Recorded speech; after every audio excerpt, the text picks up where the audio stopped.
Hei og velkommen. I kveld tenkte jeg at vi kunne lese om norske troll fra denne boken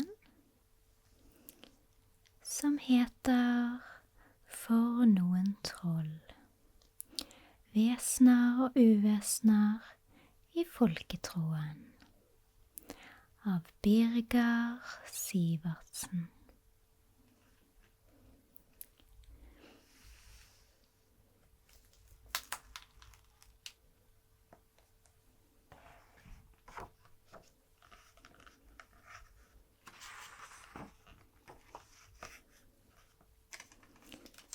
Vi finner frem til siden her.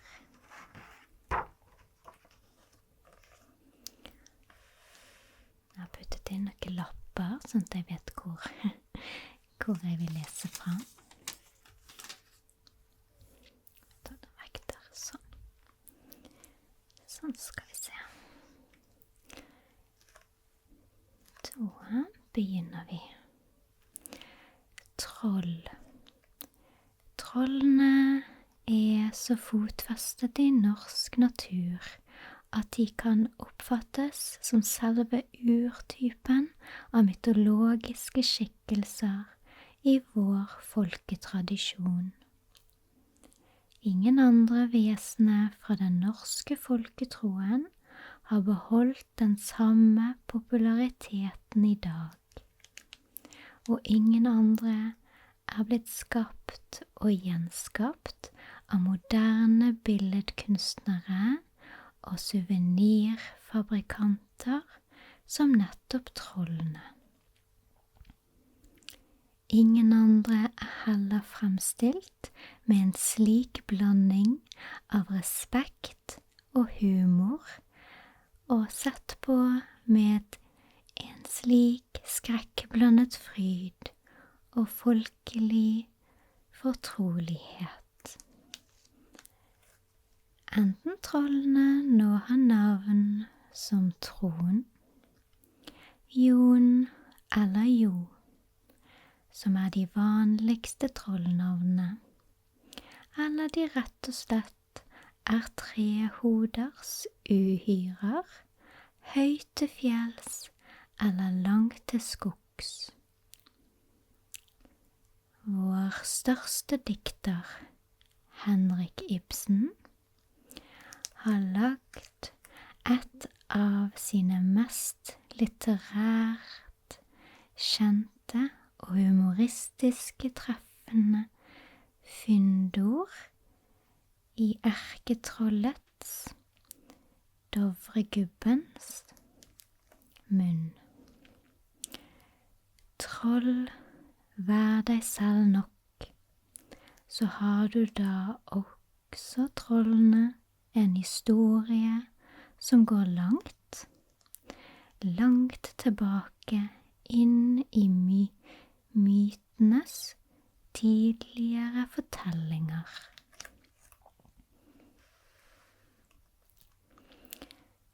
Dovregubben. Når Henrik Ibsen bruker trollet, Dovregubben, som litterært bilde, må det ses i sammenheng med et annet bilde han også bruker i Per Gynt, Bøygen. Ibsen har kanskje bedre enn noen annen forstått hvilke størrelser trollene virkelig er. Trollene lever i det indre av mennesket som svarte, store områder av redsel, unnvikenhet, feighet og glemsel. Kanskje vi også må ta med skjelløshet, for når trollene hele tiden søker mot menneskene, ser det ikke minst ut til å være fordi menneskene har muligheter som trollene ikke har. Menneskene har muligheten til å gjøre noe med sin ufrihet gjennom karakterfull og rakrygghet livsførsel. Det er nettopp det Per Gynt ikke gjør. Sagt med folketradisjonens egne termer, betyr dette at menneskene har muligheten til frelse. Det er derfor trollene er ute etter dem. At Per ikke brukte sine evners muligheter, sin bestemmelse, gjorde ham til et offer for trollkreftene i tilværelsen. Han trengte hjelp av andre først og fremst.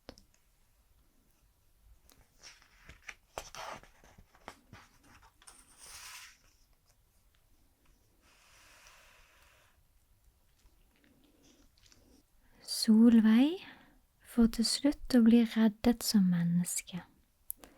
Det beste trollene vet er menneskelig overfladiskhet, for da kan deres skjulte liv av trollkrefter få utspille seg i mennesket uten fare for innblanding. Slik sett har Henrik Ibsen lagt grunnlaget for en moderne og innsiktsfull forståelse av de mytiske størrelsene vi har arvet fra vår folketradisjon. Denne fremstillingen ble til på en tid da rasjonalismen var i ferd med å rydde vekk den samme folketradisjonen og troen på de mystiske vesenene i naturen. Trusselen er helst i dag at vi også er i ferd med å glemme Henrik Ibsens advarsel til oss når det gjelder trollene. Vi er på vei inn i en livsform og et kulturmønster med et slags antiseptisk, avlåst og fornektende forhold til de mørke kreftene i tilværelsen. Og vi ser at de i stadig større grad mot all velment samfunnstenkning og forsøk på å regulere det gode livet, igjen begynner å prege hverdagsbildet på stadig mer skremmende måte.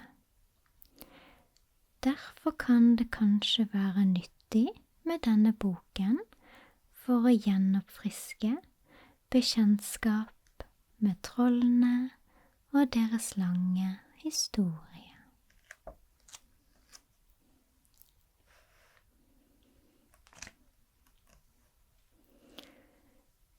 Illustrerte troll. Troll er først og fremst noe vi har bilde av inni oss. De er digre, mørke, konturløse, kanskje knortete og vablete i overflaten. Kanskje også mosegrodde, for den saks skyld. I hvert fall er de skremmende.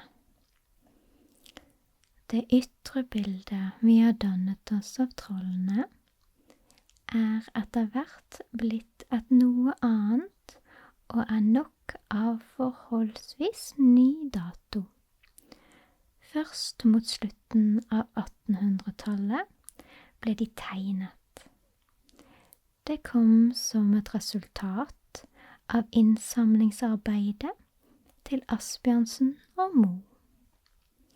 Da sagnene og eventyrene for første gang skulle utgis samlet i norske folke- og huldreeventyr,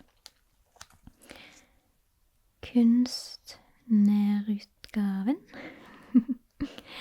ble det også besluttet å illustrere dem. Dermed kom suksessen. Resultatene var så vellykket at ingen protesterte. Ikke engang de som for alvor hadde sett troll. Tvert imot, trollene ble gjenkjent i de nye illustrasjonene. Da kan vi jo se kjapt her.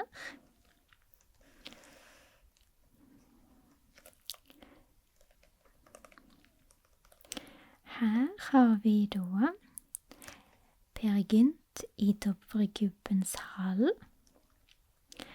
av Theodor Kittelsen, 1913. Her har vi Per Gynt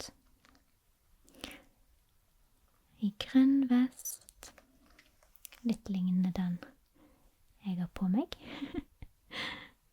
Ja, men litt mer maskulin, kanskje. Med en skjorte, en hull i seg, en brun bukse. Ser ikke så veldig glad ut i ansiktet, som er forståelig. Har du trollene?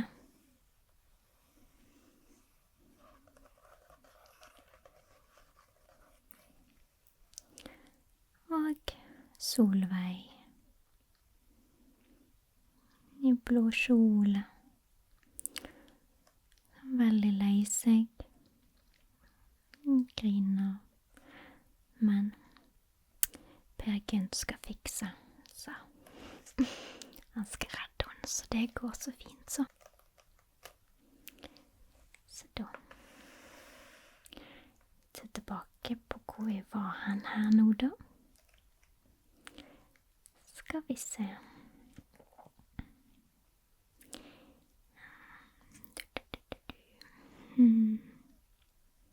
Ja. Den første kunstneren var maleren Erik Werenskiold. Håper jeg sa det riktig. 1855 til 1938. Han fikk oppdrag av eventyrsamleren Peter Kristen Asbjørnsen, 1812 til 1885. Og Werenskiold var den aller første som tegnet trollene slik de fremstår i dag. Men Werenskjolds aller største fortjeneste i denne sammenhengen var kanskje at han anbefalte sin studiekamerat i München, Theodor Severin Kittelsen, 1857 til 1914, til Asbjørnsens neste oppdrag. I et brev skrev han: Kittelsen har en vill, eiendommelig, oppfinnsom fantasi, og skulle være mann for å gjøre den side av deres eventyr, som ingen av oss andre har kunnet, nemlig den rent fantastisk skapende.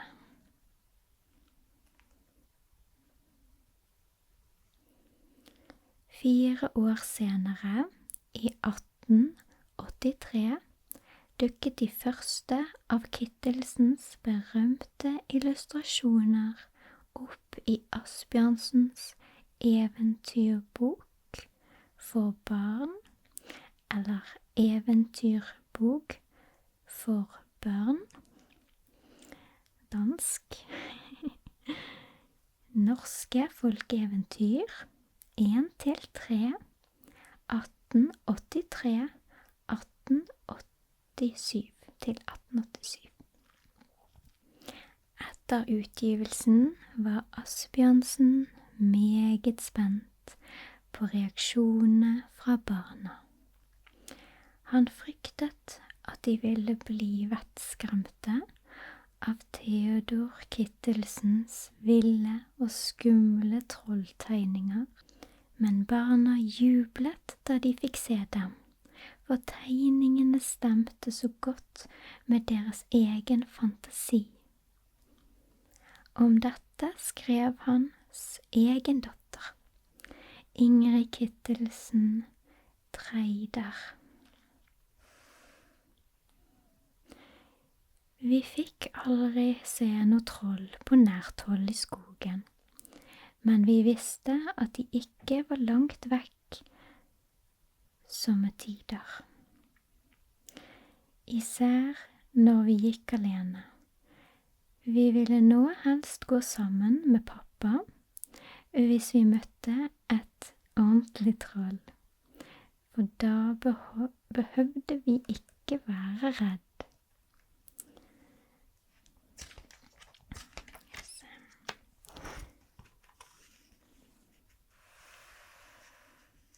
Så her har vi da en illustrasjon av troll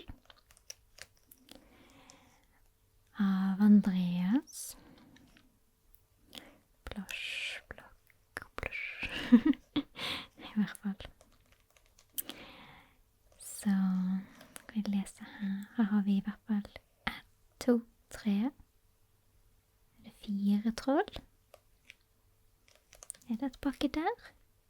1, 2, 3. Ja, jeg tror det. Så skal vi se. Spesielt på grunn av Kittelsen er våre norske trolltegninger og trollfigurer blitt unike i verden, på godt og ondt. På godt fordi de er så treffsikkert utformet. De er levende og mystiske, passe udelikate og passe humoristiske.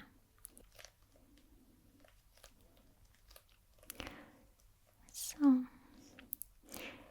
det tenker jeg er nok for i kveld. Jeg håper dette var behagelig å høre på, at du kanskje lærte litt grann nytt. Og så tar vi og leser mer en annen gang. Du må da ha en kjempefin dag videre. Så ses vi i neste video. Ha det.